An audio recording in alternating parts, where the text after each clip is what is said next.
It's my Qui-Gon meditating. May the fourth be with you. Rick Shew. Let's chat Star Wars.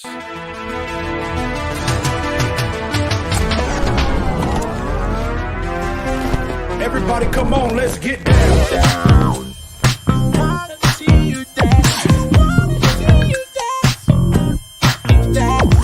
Get down. Get down. Music by my friend Freak Bass. How's everybody doing on Star Wars? Well, it's not Star Wars Day, but it's May the 4th be with you. I tell you guys, this is a day that Star Wars fandom comes together in a way that you only see if you're somewhere in person.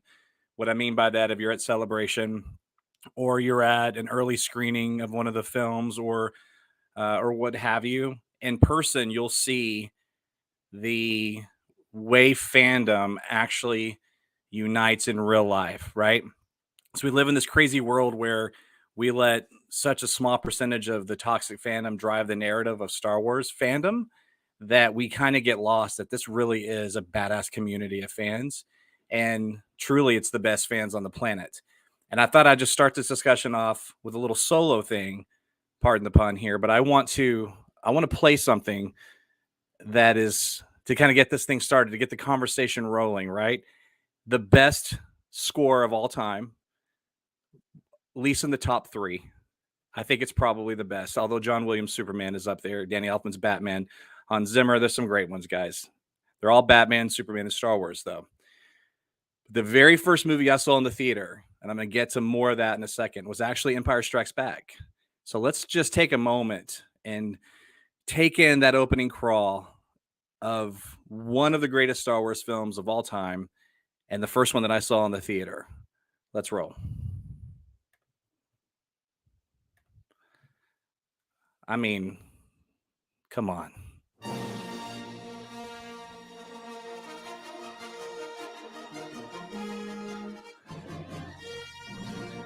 And then here we go. I mean, it's the best opening of all time. A side note on the episode 5 thing in a moment.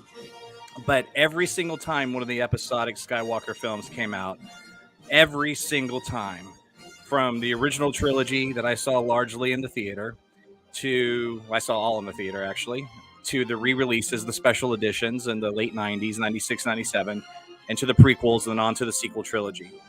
There's nothing like this in the theater. Nothing. When that crawl's going up, long time ago in a galaxy far, far away, bam, Star Wars, John Williams' score kicks in, and then the crawl. And I love the crawl because it's just such a part of those episodic films that to not have them is like not having your right arm all of a sudden. Anyway, I just wanted to share that as we're getting rolling on this thing right now. So I've got a great guest to have this discussion with me. It's just me solo right now. Brian Chatlin and Courtney Cheek are not here today, but it is me here talking to you guys on May 4th. And there is somebody doing some yard work. So if you guys hear that, I apologize. I'm not in a multi-million-dollar studio. I'm sorry. But anyway, the first thing that I saw that made me fall in love with Star Wars. So I was born in 1975. I'm going to show my age here. My sister is 5 years older than me. And my sister always had boyfriends that were 2, 3, 5 years older than her. So I was constantly around, like, when I was 5, I was around like 15-year-olds, right? So just kind of put that in perspective. And when Star Wars came out in 77, so I'm 2 years old, 3 years old, my sister was immediately into it. And there was a kid across the street. Oh my gosh, Brad was his name. Brad Hall. And he had a sister my age, Allison. And God, that's so crazy to think about those guys. I haven't thought about them in 100 years. But my sister and Brad, like, immediately they fell in love with Star Wars. Now, you guys have to remember this is 1977, so nothing was coming out on video in just a matter of months, or streaming, or nothing like that existed. VCRs were barely even around, if they were at all. And pardon me. And so my sister and Brad were really into Star Wars. So my first introduction to Star Wars was just merely visuals, right? And sound. So in my sister's room, there were posters of Princess Leia and Han Solo and Luke Skywalker and Vader and Chewbacca and R2D2. It was all just the visuals plus the commercials that you would see on television as well. And that's what I fell in love with, was just those visions, those visuals, because at the time there was nothing like it. Like, for something to be that groundbreaking again, I don't know how that happens because of how technology's advanced. I mean, obviously something will, but I think it's going to have to be something that we're, immersed in a way that we've never been before, because how groundbreaking Star Wars was. It's hard to like remember that or put it in perspective, especially if you're younger than I am. It's mind blowing. Like, those special effects shouldn't have worked. And around the time Star Wars was being made, you also had Richard Donner's Superman, where a man was flying for the first time, and incidentally, John Williams doing the score for both. And both those films were visually groundbreaking. But Star Wars even more than Superman, because, well, there's a lot of similarities. I was about to say Star Wars took us to different planets. To be fair, the whole opening act of Superman is Krypton, so there is that. But it's flying through space, it's creatures, and they're interacting with humans, and none of that should have worked. I mean, Chewbacca, this giant walking carpet, that should not have even worked. That should have been so ridiculous that we just all rolled our eyes, and it just looked like some cheesy throwaway something that never had any longevity. And so there I was with these visuals, and I'm blown away by them. And then my sister had the soundtrack, the score, on a record, on LP, and we played that damn thing and played it and played it and played it. And I just fell in love with the toys and the visuals, but I didn't see the movie, right? The first movie I saw in the theater was actually Popeye with Robin Williams. And then there was Superman 2, and then E.T. eventually. I think that was in 82. But the first Star Wars movie I saw was in 1980, and it was Empire Strikes Back. And my parents took my sister and I to go see that movie. And I can remember, I think it's the second movie I saw in the theater. I think it was Popeye, then that. I don't have the dates in front of me. I believe that's correct.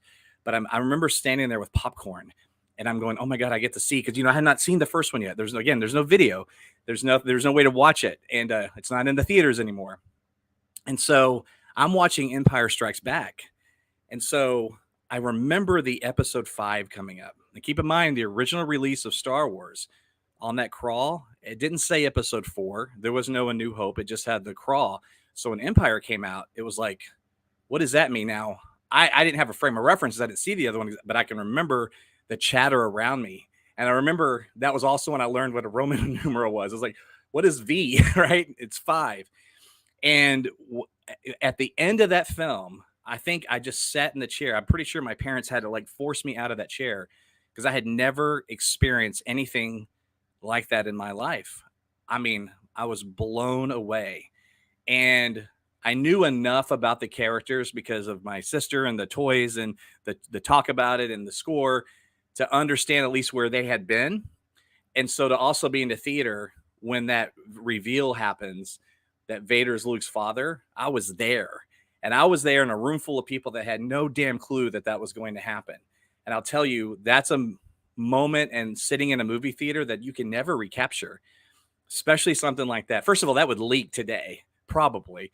I mean, there's been some things that have been pulled off nicely, but it's much more difficult this day to get away with something like that. I mean, the cast will tell you, Mark Hamill himself has said, man, I was walking around and like told some friends or whatever. He's like, and then when he came back around and did The Last Jedi or The Force Awakens in 2014, I guess when they were filming it, he was like, I felt like there were drones over me. It was like a completely different world. So that impact of that surprise is something that I'll carry with me the rest of my life. And then I was able to see the original film re-released a year later. So I'm in first grade, and my mother took me to see that movie, Star Wars, with my friend Michael Turner, who I've thought about or even seen since 5th grade. And we went to go see it with her, just the 3 of us, just a random memory, but I'll never forget it. And I watched that movie. And it's an interesting journey, right? To see that one second, because it was a big advancement in the special effects and technology and just the storytelling. I mean, Empire Strikes Back is a better movie empirically, but there's something magical about that first film especially when you know what the hell they had to go through to make it and all that stuff. But even just as a 6-year-old, there was still something about it. And the scene where Luke is looking out at the twin sons is, I remember sitting there thinking to myself, you know, when I watched the other film, I wanted to be Han Solo. I wanted to be that cool. I wanted someone as hot as she is, thinking, at the time, Carrie Fisher, Princess Leia, to say I love you and me just say I know. I wanted to be that guy. But when I saw A New Hope and Luke's journey, and then when I could put it with Empire Strikes Back, I then wanted to be Luke. I wanted to be that that kid that dreamt big, that there was no limitations even in a galaxy far, far away, that a farm boy or a suburb kid like me, or however you want to relate to it, could get out of where they were and be something bigger, be something better. And that became Luke. Sort of, I did a shift where I wanted to be Han and then I wanted to be Luke. And it was weird to see Empire Strikes Back first and then see A New Hope and then have that journey as a little boy. And he got to kiss Princess Leia. But of course that ended up being pretty weird because they were brother and sister. Kind of funny when people talk about some of the criticism of the sequel trilogy, and like they were just making up as they went along. I'm like, the original trilogy was like that too. Lucas didn't know. First of all, he didn't, to give him credit, he didn't know that the first film was going to even work to even make more. But yeah, so that's my journey, and I have been a fanboy ever since. I often talk about, I've got a long history of on podcasting and whatnot. Just checking to see if Ricky's jumping on here. Centered around Batman, and Batman is leaps and bounds my favorite fictional character. And the movies that I love of Batman, Batman '89, all 3 Nolan films, the Matt Reeves, the Batman, are amazing. And some of my favorite movies are those 5 films. But as a franchise, Star Wars is my favorite franchise. And what's amazing about it is the continuity in live action. It's always been the same universe, the same, well, when I say universe, it's been under the same reality, under the same umbrella, the same canon. And so there's something really magical about that, and how they're able to continue to do that with Disney Plus and fill in voids in between the films is remarkable. And I go back to Rogue One, actually, which is awesome. But it's incredible how, oh, thank God that guy's finally done the yard. It's incredible how such a perfect movie was made even better by a film coming out in 2015. I think this is the year it came out, just because it made some plot holes not seem as silly. And it just also gave you a better idea of the rebellion and what they were going through. And to have that backstory be so much more important. And that's what I love about this current Star Wars, is that we're filling voids where there were plot holes. We're also enhancing things we didn't even know needed to be enhanced.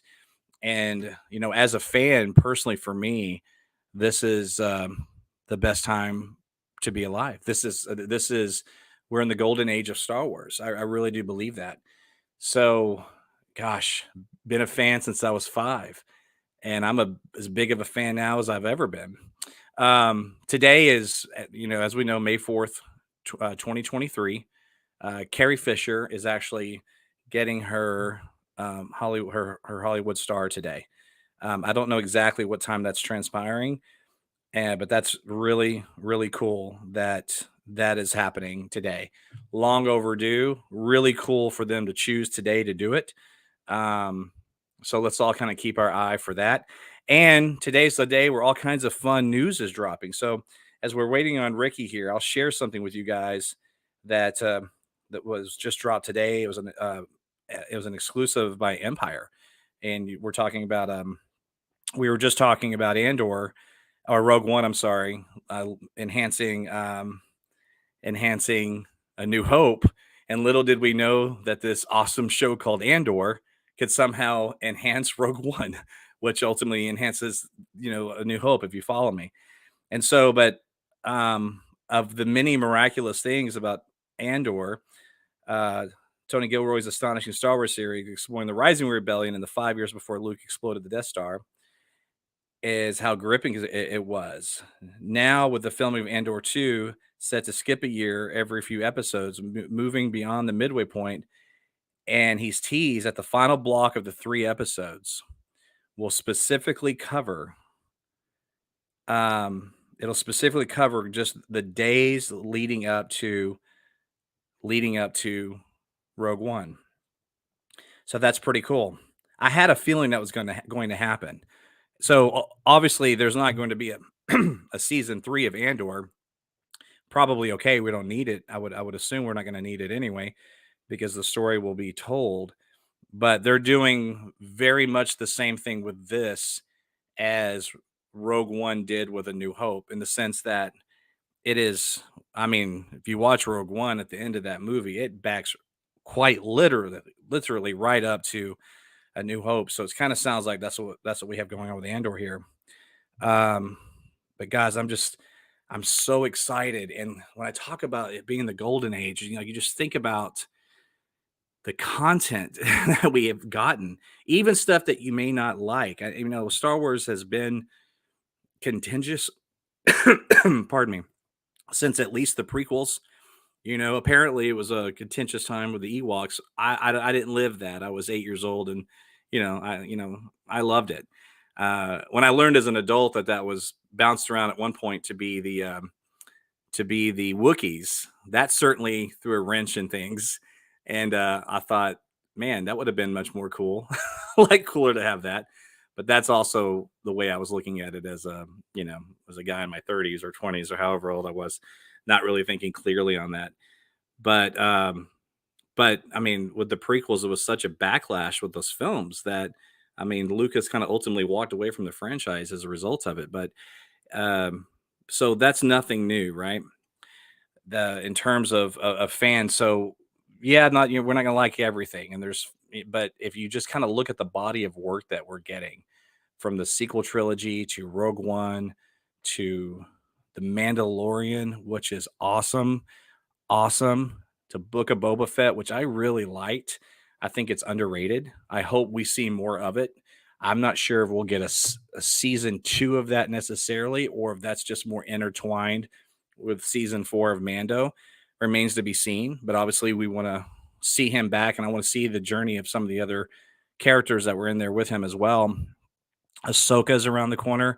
That's going to be incredible, and I really honestly liked the Obi-Wan show as well. And I think when you have actors that are able to come back and reprise roles that are beloved roles, like Obi-Wan Kenobi and Anakin Skywalker, etc. I think it's I think that it's a testimony to the longevity of the characters and to the dedication of the actors that are portraying said characters, that you can get Ewan McGregor to come back and reprise a role that he hasn't played in 20 something years, that was played by an established actor, Sir Alec Guinness, prior to him. It shows the power of the character, it shows the power of the franchise. And so, you know, I love that show. And I hope that we get more of some of those characters. I would like to think that we'll see more Ewan McGregor. Going back to some of the stuff in terms of, Rogue One backing up to New Hope and Andor backing up to Rogue One. What I would really like to see, like, I'm not going to be satisfied with this Obi-Wan stuff until it like backs up to backs up to A New Hope, and then I'll know that there's nothing else that can be told to let it go. But there's a lot of my friends that are big fans, and what they want to see is for the franchise to branch off and get away from the Skywalker stuff and what have you. And obviously, we're getting the Rey film, where it's centered around her. She's rebuilding the Jedi Order a decade after the Rise of Skywalker. I'm super stoked for that movie. Oh my god, I freaking love that character.